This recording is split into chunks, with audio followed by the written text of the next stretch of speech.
Hello class! ఇవాళ మనం కొత్త చాప్టర్ స్టార్ట్ చేస్తున్నాం. అదే మన సెకండ్ చాప్టర్ సెట్స్.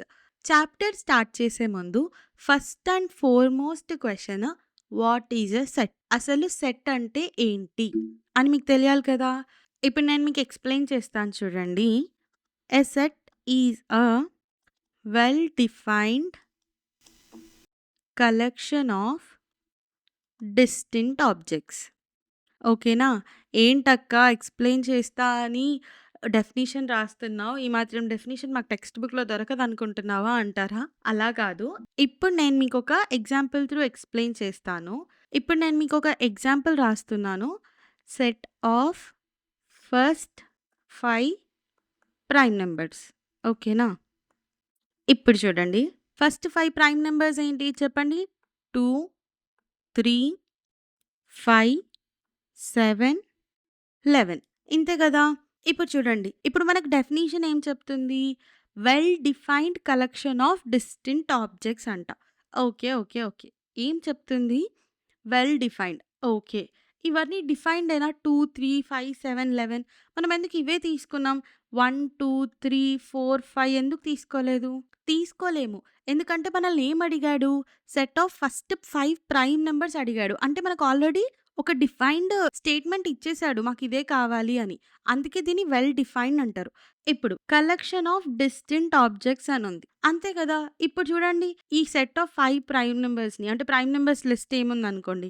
2, 3, 5, 7, 11, 13, 17 ఇలా పోతూ ఉంటది. ఆ లిస్ట్‌లో నుంచి మనం 5ని కలెక్ట్ చేసుకున్నాం. అంతేనా కాదా? ఎందుకంటే వాడు చెప్పిన స్టేట్మెంట్ వైస్ మనం 5ని కలెక్ట్ చేసుకున్నాం. అండ్ దేనిది దానికి అదే ప్రైమ్. 2 అనేది దానికదే ప్రైమ్. 3 అనేది సెపరేట్ నంబర్. అంతే గదా! దేనిది దానికంటూ ఒక ఐడెంటిటీ ఉంది. అలా ఐడెంటిటీ ఉన్న వేరే వేరే ఆబ్జెక్ట్స్‌ని అంటే వేరే వేరే నంబర్స్‌ని మనం కలెక్ట్ చేసి తీసుకొస్తాం. దేని ప్రకారంగా కలెక్ట్ చేసుకొనొస్తాం? మనకిచ్చిన డిఫైన్డ్ స్టేట్మెంట్ ప్రకారంగా. ఓకేనా?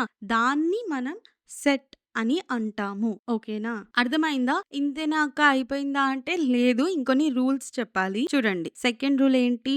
The objects in the set are called elements. ఓకేనా? ఇక్కడ మీరు చూడండి ఇందాక నేను ఆబ్జెక్ట్స్ అని చెప్పాను కదా! 2, 3, 5, 7, 11 వీటికి కూడా ఒక పేరుంది. ఏంటా పేరు అంటే ఈ 2 కానీ, 3 కానీ, 5 కానీ, 7 కానీ, 11 కానీ వీటికి కూడా ఒక పేరుంది.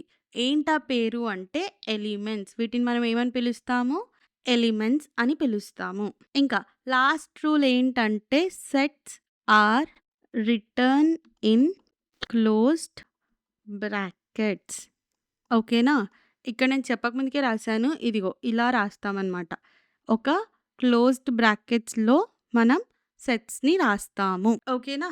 ఇవి మన బేసిక్ రూల్స్ అనమాట సెట్‌కి. ఇప్పుడు మీకు అర్థమైంది కదా! ఇప్పుడు నేను మీకొక క్వెషన్ ఇస్తున్నాను. Question number 1 first 5 months in a year. ఓకేనా? First 5 months in a year. ఇది ఒక సెట్టా? కాదా? అని చెప్పి మీరు కామెంట్ చేయండి. అది కరెక్ట్ ఆన్సరో, రాంగ్ ఆన్సరో నేను రిప్లై ఇస్తాను. డీటెయిల్డ్ సొల్యూషన్ కావాలంటే నేను షార్ట్‌లో ఆన్సర్ అప్‌లోడ్ చేస్తాను. ఒకసారి చెక్ చేయండి. ఓకేనా? ఓకే. ఇప్పుడు మీకు సెట్ అంటే ఏంటో అర్థమైంది కదా! ఇప్పుడు మనం హౌ టు రిప్రజెంట్ సెట్స్ అంటే ఎలా రాస్తాము, ఏంటి అని తెలుసుకుందాం. ఓకేనా? ఇందాక మీకు గుర్తుంది కదా!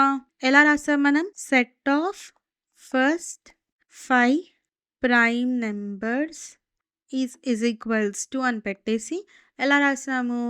2, 3, 5, 7, 11 ఇలా రాసాము. కానీ ప్రతిసారి ఇలా పెద్ద పెద్దగా రాయాలి అంటే ఇబ్బందవుతది. మీరే ఆలోచించండి. అన్ని పెద్ద పెద్ద స్టేట్మెంట్స్ లాగా రాయాలి అంటే ఇబ్బందే గదా! సో, అందుకని మనం ఏం చేస్తాము అంటే ఏదైనా ఒక ఇంగ్లీష్ ఆల్ఫాబెట్ లెటర్ తీసుకుంటాం. ఫర్ సపోజ్ నేను ఇక్కడ రాస్తాను చూడండి.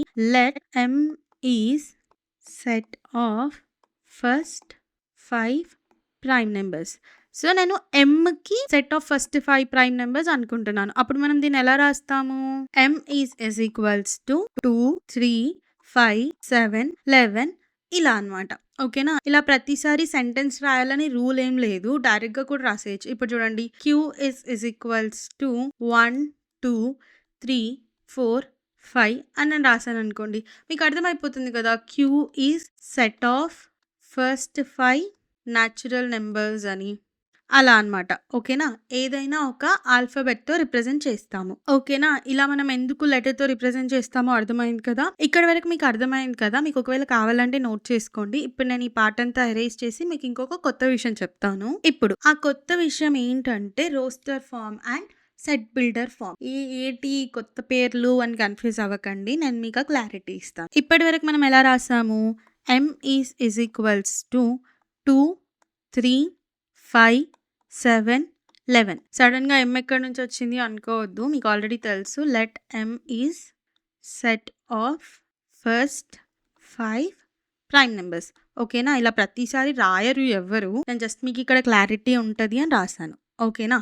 ఇప్పుడు ఇలా డైరెక్ట్‌గా మనం రాసేసాం కదా! ఇలా డైరెక్ట్‌గా ఎలిమెంట్స్‌ని రాసేస్తే అది ఏ ఫార్మ్ అవుతది అంటే రోస్టర్ ఫార్మ్ అవుతది. ఓకేనా? This is roster form. ఓకేనా? డైరెక్ట్‌గా ఎలిమెంట్స్‌ని రాసేస్తామనమాట. ఓకే. మీకు రోస్టర్ ఫార్మ్ అంటే డైరెక్ట్‌గా ఎలిమెంట్స్ రాస్తాము అని అర్థమైంది. కానీ ఇప్పుడు నేను చూడండి. ఫర్ సపోజ్ నేను మీకిలా ఒక క్వెషన్ ఇచ్చాను. Right the set of the first 100 natural numbers. ఓకేనా? ఇలా నేను మీకొక క్వెషన్ ఇస్తే అప్పుడు మీరేం చేస్తారు? ఏ ఈజ్ ఈక్వల్స్ టు అంటే ఎంఏ తీసుకోవాలని రూల్ ఏం లేదు. ఏ తీసుకోవాలని రూల్ ఏం లేదు. మీకు ఏ ఆల్ఫాబెట్ నచ్చితే ఆ ఆల్ఫాబెట్ తీసుకోవచ్చు. నేను ఇక్కడ ఏ తీసుకుంటున్నాను. ఓకేనా? ఇప్పుడు ఏ ఈజ్ ఈక్వల్స్ టు 1, 2, 3, 4, 5, 6 ఇలా 100 వరకు రాసుకుంటూ వెళ్తారా? ఓకే. రాయొచ్చు. రాస్తే అది రోస్టర్ ఫార్మ్ అవుతది. కానీ నేనిప్పుడు మీకు 100 ఇచ్చాను కాబట్టి మీరు 100 వరకు రాస్తారు అనుకుందాం. నేను ఒకవేళ 100 కాకుండా 1000 ఇస్తే అప్పుడేం చేస్తారు? 1000 వరకు రాసుకుంటూ పోతారా? సరే అది కూడా రాసారనుకుందాం. ఒకవేళ నేను 10,000 ఇస్తే అప్పుడు కూడా రాసుకుంటూ పోతారా? అదెంత పెద్ద ప్రాసెస్. చాలా కష్టం గదా! మీకెంత ఎఫర్ట్ పడతది. అలా అన్ని ఎలిమెంట్స్ రాయకుండా అన్ని ఎలిమెంట్స్‌కి వచ్చేలాగా ఒక స్టేట్మెంట్ లాగా రాసామనుకోండి. దాన్ని సెట్ బిల్డర్ ఫార్మ్ అని అంటారు. ఎలా రాస్తారు అని కంగారు పడకండి. నేను మీకు చెప్తాను. ఎలా రాస్తాము అంటే, మనం ఇప్పుడు మన క్వెషన్‌కి స్టిక్ అయిపోదాం. 100 న్యాచురల్ నంబర్స్ దానికి. సో, ఎరేజ్ చేస్తున్నాను ఇవి. ఎలా రాస్తాము అంటే ఏ ఈజ్ ఈక్వల్స్ టు ఎక్స్. నేను అన్ని ఎలిమెంట్స్ రాయకుండా ఇక్కడ ఒక సింగిల్ ఎక్స్ రాసాను. ఇప్పుడు ఈ ఎక్స్ నాకేం చెప్తది అంటే చూడండి. ఎక్స్ సచ్ దట్ ఈ కాలన్ ఏం చెప్తది అంటే సచ్ దట్ అని. X is a natural number. ఓకేనా? మనం ఏం చెప్తున్నాము? సెట్‌లో ఏముంటదంటే ఎక్స్ ఉంటది. ఎక్స్ న్యాచురల్ నంబర్ ఉంటది. ఓకే. 1 నుంచి స్టార్ట్ అయ్యి ఇన్ఫినిటీ వరకు న్యాచురల్ నంబరే గదా! కానీ మన సెట్‌లో ఓన్లీ 100 ఉంటది. ఆ కండిషన్ కూడా మనం చెప్పాలి కదా! ఎలా చెప్తాము అంటే and 1 less than equals to X less than equals to 100. ఇప్పుడు చూడండి. నేనేం చెప్పాను? నా సెట్‌లో ఏముంటది అంటే ఎక్స్ అనే ఒక న్యాచురల్ నంబర్ ఉంటది. ఓకే. న్యాచురల్ నంబర్ ఉంటది. ఆ న్యాచురల్ నంబర్ ఎక్కడి నుంచి స్టార్ట్ అవుతది? 1 నుంచి స్టార్ట్ అయ్యి 100 వరకు ఉంటది. 100, 1 2 ఇంక్లూడ్ అయ్యి ఉంటాయి. ఇప్పుడు చెప్పండి మనకు కావాల్సినవి అన్నీ వచ్చేసాయి కదా సెట్ లోపల. నాకు ఫస్ట్ 100 న్యాచురల్ నంబర్స్ కావాలి. అంతే గదా! ఇక్కడ చూడండి. ఎక్స్ న్యాచురల్ నంబర్ అని చెప్పాను. ఇంకా 1 నుంచి 100 వరకు ఉంటాయి అని కూడా చెప్పాను. ఇలా రాస్తే దాన్నేమంటారు అంటే సెట్ బిల్డర్ ఫార్మ్. ఓకేనా? మనం సెట్‌ని బిల్డ్ చేస్తున్నాం. ఇలా డైరెక్ట్‌గా ఎలిమెంట్స్ రాయకుండా మనం ఒక స్టేట్మెంట్ లాగా బిల్డ్ చేస్తాం కదా! అంటే స్టేట్మెంట్ మనమే రాస్తున్నాం. అది బిల్డ్ చేస్తున్నాం కాబట్టి దాన్ని సెట్ బిల్డర్ ఫార్మ్ అని అంటాం. ఓకేనా? ఇలా ఒక రూల్ లాగా రాస్తున్నాం కదా! ఒక స్టేట్మెంట్ అనుకోండి, రూల్ అనుకోండి, ఏదైనా అనుకోండి. ఓకేనా? అలా రాస్తాం కాబట్టి దీన్ని సెట్ బిల్డర్ ఫార్మ్ అని అంటారు. ఓకేనా? ఇప్పుడు మీకు రోస్టర్ ఫార్మ్ ఇంకా సెట్ బిల్డర్ ఫార్మ్ క్లియర్ అయిందా? సేమ్. ఇప్పుడు మీకు ఇంకొక క్వెషన్ చెప్తాను. సో దట్ మీకు ఇంకొంచెం క్లియర్ అవుతది. ఇదే మన నెక్స్ట్ క్వెషన్ అనమాట. Right the set of multiples of 3 less than 20. మీకు ఆల్రెడీ తెలుసు మల్టిపుల్స్ ఆఫ్ 3 అంటే ఏంటో. 3ని 1 టైమ్ మల్టిపుల్ చేస్తే 3. అదే 3ని 2 టైమ్స్ మల్టిపుల్ చేస్తే 6. అదే 3ని 3 టైమ్స్ మల్టిపుల్ చేస్తే 9. అదే 3ని 4 టైమ్స్ మల్టిపుల్ చేస్తే 12. అదే 3ని 5 టైమ్స్ మల్టిప్లై చేస్తే 15. అదే 3ని 6 టైమ్స్ మల్టిప్లై చేస్తే 18. ఈ మల్టిపుల్స్ అయితే మీకు తెలుసు కదా! అదే 3ని 7 టైమ్స్ మల్టిప్లై చేస్తే 21. ఓకేనా? ఇవి మల్టిపుల్స్ ఆఫ్ 3. ఇది మీకు తెలుసు. క్లియర్‌గా ఉందని నేను అనుకుంటున్నాను. లేదు అనంటే మీరొకసారి ఎల్‌సీఎం అండ్ హెచ్‌సీఎఫ్ వీడియో చూడండి మన ఛానెల్‌లో. అసలు అందులో మల్టిపుల్స్, ఫ్యాక్టర్స్ గురించి చాలా చాలా క్లియర్‌గా ఎక్స్‌ప్లెయిన్ చేశాను. ఓకేనా? అందుకే మళ్ళీ నేనిక్కడ డీటెయిల్‌గా ఎక్స్‌ప్లెయిన్ చేయట్లేను. ఓకేనా? ఆ వీడియో ఒకసారి చెక్ చేయండి. మీకు హెల్ప్ అవ్వచ్చు. ఇప్పుడు ఓకే. మల్టిపుల్స్ ఆఫ్ 3 కావాలంట. ఓకే. డైరెక్ట్‌గా రాయొచ్చు కదా! రోస్టర్ ఫార్మ్ అయితే ఈజ్ టు ఇవన్నీ మల్టిపుల్స్ ఆఫ్ 3 కదా! అంతే గదా! సో, ఈ మల్టిపుల్స్ ఆఫ్ 3 రాయాలి. కానీ లెస్ దెన్ 20 అన్నాడు. సో, నేను 18 వరకే రాయాలి కదా! ఎందుకంటే 21 అనేది గ్రేటర్ దెన్ 20 గదా! 20 కన్నా పెద్దది 21. వాళ్ళకేం కావాలి? 20 కన్నా తక్కువది కావాలి. సో, నేను ఎక్కడి నుంచి రాస్తాను?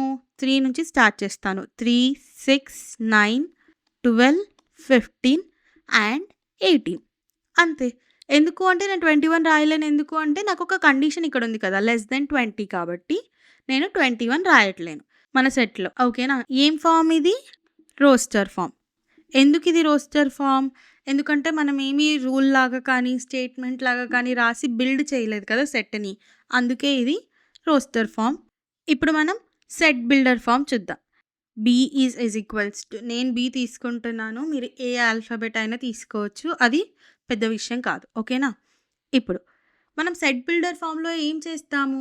మనం ఎలిమెంట్స్‌ని డిస్క్రైబ్ చేస్తామనమాట. ఈ ఎలిమెంట్స్ ఉంటాయని మనం వాళ్ళకి స్టేట్‌మెంట్ లాగానో, రూల్ లాగానో రాసి చెప్తాము. సో, నేను నా సెట్‌లో ఎలిమెంట్ ఎక్స్ ఉంటది. ఓకేనా? ఆ ఎక్స్ అనేది ఏంటి?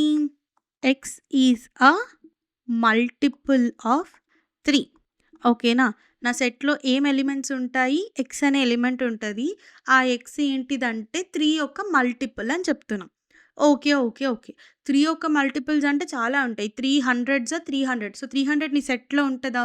ఉండదు కదా! సో, మనం అది కూడా చెప్పాలి. ఎలా చెప్తాం ఇంకా అంటే అండ్ ఎక్స్ ఎలిమెంట్ అంటే మన ఎలిమెంట్ అనేది లెస్ దెన్ 20 కన్నా తక్కువనే ఉంటది. మల్టిపుల్ ఆఫ్ 3 అయి ఉంటది. అండ్ 20 కన్నా తక్కువ ఉంటది. ఎలిమెంట్ అనేది మన సెట్‌లో. ఓకేనా? ఇంతే గదా! మనం చెప్పాల్సినయి అన్నీ చెప్పాం గదా! చూడండి X is a multiple of 3 and X is less than 20. ఇక్కడ చూడండి 3 అనేది మల్టిపుల్ ఆఫ్ 3 గదా! 6, 9, 12, 15, 18 ఇవన్నీ మల్టిపుల్స్ ఆఫ్ 3. అండ్ ఇది కూడా వాలిడ్ అవుతుంది కదా! ఎక్స్ ఈజ్ లెస్ దెన్ 20 అనే కండిషన్ కూడా. సో, ఇలా మనకు కావాల్సిన కండిషన్స్ అన్నిటిని ఇట్లా రూల్‌గానో, స్టేట్‌మెంట్ లాగానో రాసి చెప్తామనమాట సెట్ బిల్డర్ ఫార్మ్‌లో. ఓకేనా? ఇప్పుడు ఇది ఏ ఫార్మ్? Set builder form. ఓకేనా? మీకు క్లియర్‌గా రోస్టర్ ఫార్మ్ అంటే ఏంటి? సెట్ బిల్డర్ ఫార్మ్ అంటే ఏంటి? అని అర్థమైందని నేను అనుకుంటున్నాను. ఇప్పటి వరకు మీరు నేర్చుకున్నది ఎంతవరకు అప్లై చేస్తారో మీ బ్రెయిన్‌కి ఒక చిన్న టెస్ట్. మన సెకండ్, థర్డ్, ఫోర్త్ క్వెషన్స్. వీటి ఆన్సర్స్‌ని కామెంట్ చేయండి. డైరెక్ట్‌గా ఆప్షన్ కామెంట్ చేస్తే చాలు. సెకండ్ దానికి ఏ ఆప్షన్ కరెక్ట్, థర్డ్ క్వెషన్‌కి ఏ ఆప్షన్ కరెక్ట్, అలాగే ఫోర్త్ క్వెషన్‌కి ఏ ఆప్షన్ కరెక్ట్ అని. మీకు డౌట్ వచ్చిందా ఫస్ట్ క్వెషన్ లేదేంటి అని? మీకు గుర్తుంది కదా! మర్చిపోయారా ఏంటి ఈ గ్యాప్‌లో? మనం వాట్ ఈస్ ఎ సెట్ నేర్చుకున్నాం గదా! ఇందాక. అందులోనే ఫస్ట్ క్వెషన్ అయిపోయింది. సో, ఇక్కడ సెకండ్ క్వెషన్స్ నుంచి ఇచ్చాను. ఈ 4 క్వెషన్స్‌కి మీరు కామెంట్‌లో ఆన్సర్స్ చెప్పండి. నేను ఖచ్చితంగా రిప్లై ఇస్తాను. అది కరెక్ట్ ఆన్సరో కాదో అని. ఇంకా ఒకవేళ డీటెయిల్డ్ సొల్యూషన్స్ కావాలి అంటే మన ఛానెల్‌లో షార్ట్స్ పోస్ట్ చేస్తాను. సో, షార్ట్స్‌లో వెళ్ళి మీరు డీటెయిల్డ్ ఆన్సర్స్ చూసుకోండి. ఓకేనా? ఏదైనా డౌట్ ఉంటే ఈ మొత్తం ఇంట్రొడక్షన్‌లో ఏదైనా డౌట్ ఉంటే ప్లీజ్ డూ కామెంట్. నేను ఖచ్చితంగా రిప్లై ఇస్తాను. అలాగే అర్థమైతే అర్థమైందని కూడా చెప్పండి. అది మాకు చాలా మంచిగా అనిపిస్తది. Please do like, share, comment and subscribe.